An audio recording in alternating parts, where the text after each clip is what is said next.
What up, Chicken Nuggets? Tyler here with the Sports Cards Are Dope podcast. And today I want to give you the 5 reasons that I grade my cards. And one of them is the main reason. And it's not for the money. Show me the money. No, Tom. I'm showing you the stories. That's right. Wow.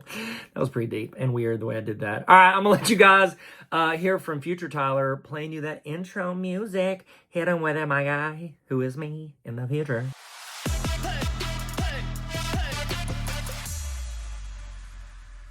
So I'm going to give you my 5 reasons. The first one is obvious, is that it can increase the value on a lot of cards if you get them graded, especially modern stuff where it's just kind of the cards are coming out. It sets it apart. I've got a Cameron Brink Black Velocity Prism rookie that I just got. The grade literally popped this morning at PSA, and I bought the card for $180, I believe, on eBay. Buy it now. Saw it pop up. I wanted it. I thought it was dope. I think it's numbered out of 39, but it's a black velocity. So anytime it has like black or gold in the title, even if it's out of 50 versus 10, it still does better. And so I saw it, 180, bought it by now, sent off PSA, took forever, popped this morning, and I looked up some comps. The PSA 9s are selling for around $350, which is actually what PSA offered. It was the first time I've ever had a PSA thing where they offer me money for my cards. And I'll do a whole nother episode on that. But I ended up selling one other one to them directly. And then it was like a Rod Strickland Legacy. But the Cameron Brink is like $150. I'm $350. I'm still letting it sit. I would turn about $150 profit on it, and I'd have the money immediately selling to PSA. But I kind of like WNBA cards long term, especially a player that is as good and as popular as Cameron Brink. And plus she's in the same set as Caitlin Clark, which is the most popular WNBA player statistically. And so I just think that's all the recipes for her cards to keep going up. IMO. That's in my opinion. In case you didn't hear that via text. All right, stay focused, Tyler. I ain't mean, I'm just focused. Who said that in the comments? So I got it graded. It got a 9. And a lot of time I say 9s are fine. That's like the rhyme I make. 8s are great. And I always say it in a tone like they're not usually great, especially if they're modern. But 9s are fine. But what we've seen in the hobby the past year is that 9s are fetching at or less than than raw cards, which is a loss because you paid, $15 to $25, depending on who you grade it with, to get that card graded. And so you're losing that much at least on it because the raw would have done better. There were people cracking 9s out and selling them raw. And when you do that, honestly, I'm not saying I've never cracked a 9 to sell it. I don't know if I have ever cracked a 9.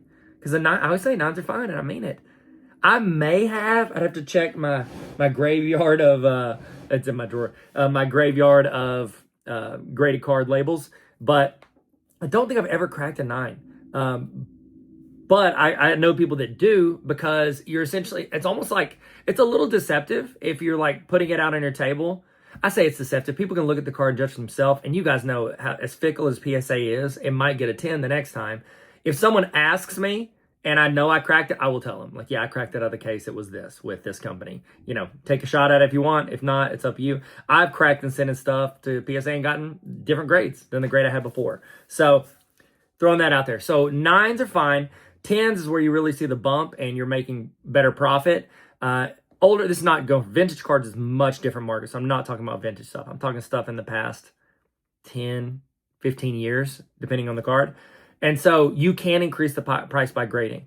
One of the reasons, and this falls under there with increasing the value, I do this with rarer cards that don't have a lot of comps. And it's helped me because here's the problem. I buy most of my cards through eBay. So if I go to eBay and I buy a, Legacy, they're numbered at a 150. I buy a Legacy card of Ron Gant, the GOAT. Okay, a baseball card, Ron Gant, Legacy. I go in and buy that.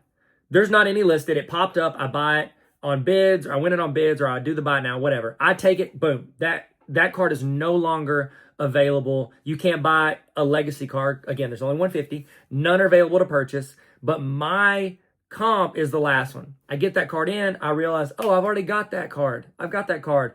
I'll keep the one that's better. And I'm looking at this raw card of Ron Gant.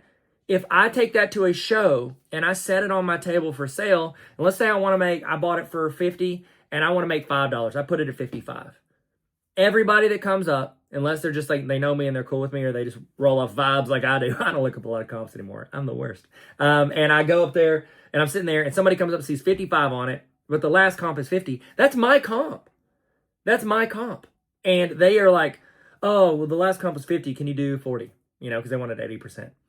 I have to decide, like, am I willing to either, like, hopefully I break even, sell it for, and they want to buy it for the last comp, or I'm like, I'm willing to lose a little money on this just to get rid of it.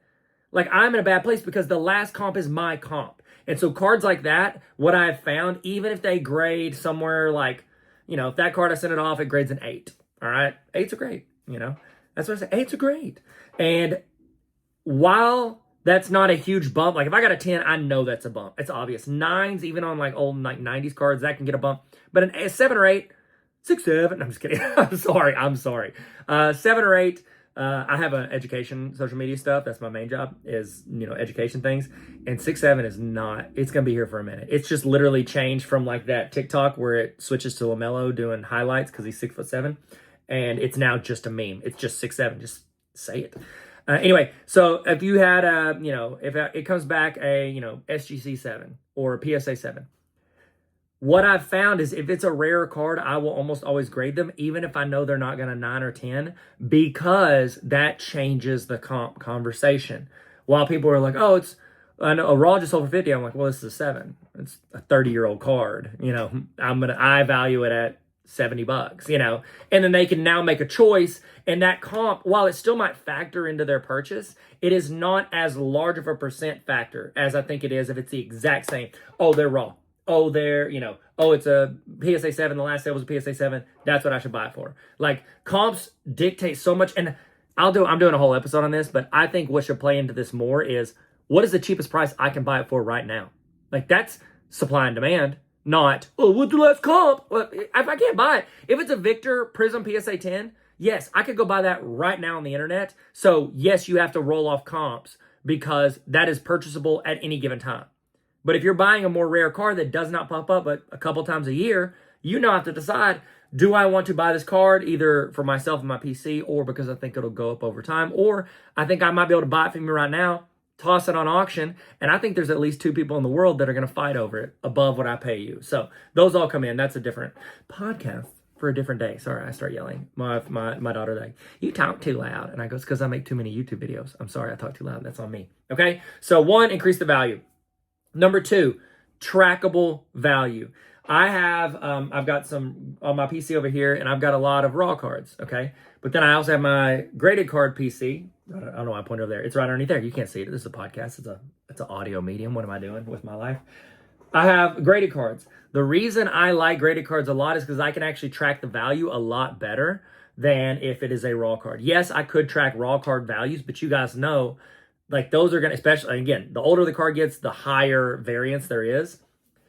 It is harder to track the value of my collection or what my cards are worth if I don't seal it in and get that. It is a much clearer representation of its value, especially if it's 30 years or older, if I get it slabbed up. So I like that. And also it's easier to track and put that into, I try to track stuff in Card Ladder. I like them. This is not sponsored by Card Ladder. Unless Card Ladder wants to sponsor, holla at your boy. Holla at your boy. I am your boy. And why do I do that? I've never had professional training in singing, and yet I sound so glorious when I sing. It's crazy. I just have to keep doing it for the people. For the people. For the people! I don't know why I did that weird. All right, so I like to track it. In Card Ladder, it's easier to track if you do that. You can put it in and track your card. Number 3 is I like the protection. I've sealed it in. I've locked it in. It's in that case. You just put it in a mag and it's safe. Yes. But me as a person whose favorite card growing up was his Michael Jordan baseball rookie card, numbered 1 out of 15,000. I'm looking for it. Don't see it anywhere. Okay. Well, that's terrible. So it's my favorite card I ever pulled as a kid. MJ baseball rookie. As a kid, I had that card, and as soon as I got it, I'm like, I didn't have any cases for it because I got it at Walmart, sent in my mom's car. So by the time I get it to a case, go buy a case, whatever, put it in to a top loader, put it in the penny sleeve. And then I take it out and I put it in a binder. And then I'm like, oh, this is bigger than a binder. I take it out of the binder, and I actually had it in a screw down case, which is why I graded authentic with SGC. Screw down case. I literally jacked that card up, moving it from like 5 different cases as I upgraded my cases. I kept moving it around. I like sealing it in. It's locked in. Here it is. Okay, and that's going to play even more into my number 5. Number 4 It is, and again, this is not my favorite reason, but it is a reason. It's the flex factor. Like if I have a PSA 10 MJ of just like, let's say the 1990 Fleer. It's like I think it's one of the most great. It might be the most graded MJ card of all time. I have that card as a PSA 10. If I have like probably 30 of that card raw, it's a $2 card. However, PSA 10, it goes for like 120, I think. Last time I looked, $120. That is a much bigger flex than I have 20 of those cards raw. And you're able to lock it in, especially if it's a higher grade or higher value.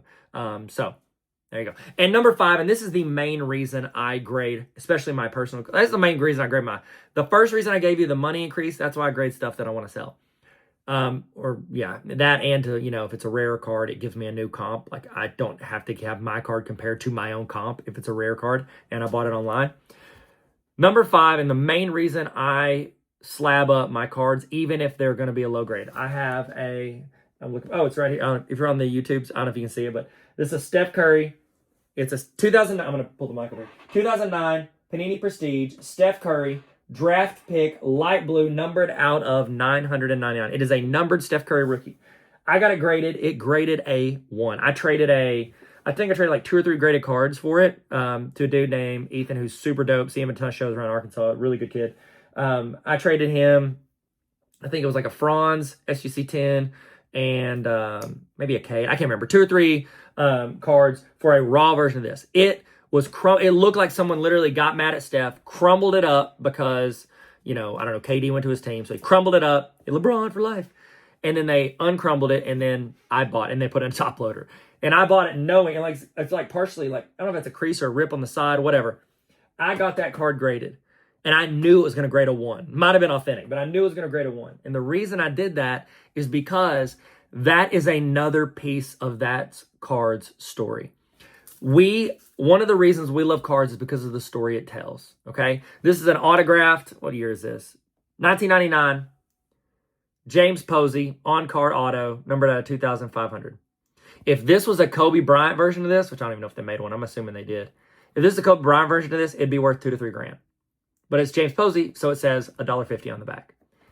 The reason that the exact same card with an autograph and a player on it, the reason it sells more for Kobe than James Posey is because of the story behind Kobe's career.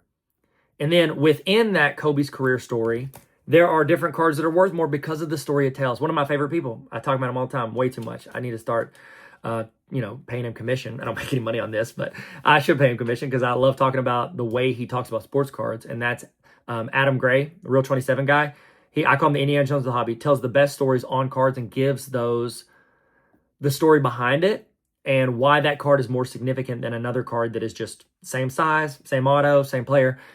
Within that player story, there's stories of the cards on that as well. And that's where I think true value can lay, especially if, a couple people know of that story and, it becomes available where it goes through sales. And so I like adding the layer of story beyond the player, beyond the set, beyond the, whatever, the rarity, all that, all those layers that play into a card and why it matters.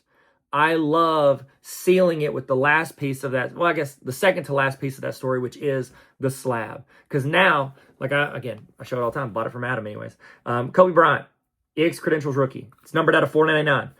There's the story of Kobe Bryant, his whole career. Then there's a story of this being his rookie card. And then it is the first numbered licensed basketball card ever. So numbered out of 499. This set no longer, Skybox no longer has licensures. I think Upper Deck owns them. No longer has a license. They can't make these kinds anymore. They can make them in hockey, which pops up in my searches all the time. It's notoriously a miscut set because it was hand cut. That's why it's authentic. PSA very often sends back these cards, which is why I have a full stack of these right here. If you can't see, it's an audio medium, Tyler. These are returned from PSA. They wouldn't grade them because it's not the right size, because the credential set was hand cut. First ever that they did with the numbered stuff. And so this card has all those layers. And the last layer to that is that it's graded with PSA authentic. Now, second to last layer. The last layer of that story afterwards, and this is one of the coolest parts of getting it graded, is you can follow that card and you can see the history because it has a cert number. You can see that exact card and where it's exchanged hands. So the story of this card also lies with Adam Gray. Have owned it. He wanted to get into a bigger card. He knew I was chasing it. He sold it to me, and I bought it, and now I have it, and I have a ton of videos where I talk about I was chasing it and trying to finish out that 80 card set of the credentials. That is another layer, and I love the story that a grade tells, even if it's a bad grade. I'll give you an example. Because that card, you know, getting it authentic, that's a layer because the PSA doesn't grade those a lot. But this, I've got a couple rare Ron Gant cards. I've got his rubies. I've got this this precious metal gems. I've got a couple other rare Ron Gant cards. And I've sent them off and got them graded. I knew they were going to grade somewhere between a 5 and a 7. And that's not a beautiful looking grade, especially on a card that you would hope would get an 8 at least. But I have encapsulated this card in the story of me owning it. And now, beyond all the other stuff I told you, I have a story of, I have a SGC7 of this card. And it locks in that side of the story. And I'm the one that graded it. I made a video the other day. I was at Fanatics Fest, and I saw a Dominique Wilkins autographics on-card auto, and it was in an SGC7. And I walked up to him, and I looked at it, and I was like, oh my gosh, I think that was my card. And I went and looked it up, looked up the cert through SGC. That was the card. I bought that card for $50 on eBay. I sent it off to SGC, got it graded because I'm trying to get all the top 75 NBA player on-card autos, get it in. But then I ended up getting a Wilkins auto from Tyson Beck, which I liked more. So I sent the other one off to DC Sports 87. And now that card is sitting at that card shop, and they take it to shows and try to sell it. They did not care near as much as I did. People in the comments were like, dude, they don't care. Who cares? Shut up. I'm like, okay, you don't apparently. But you also don't have to watch you care enough to comment, so got him.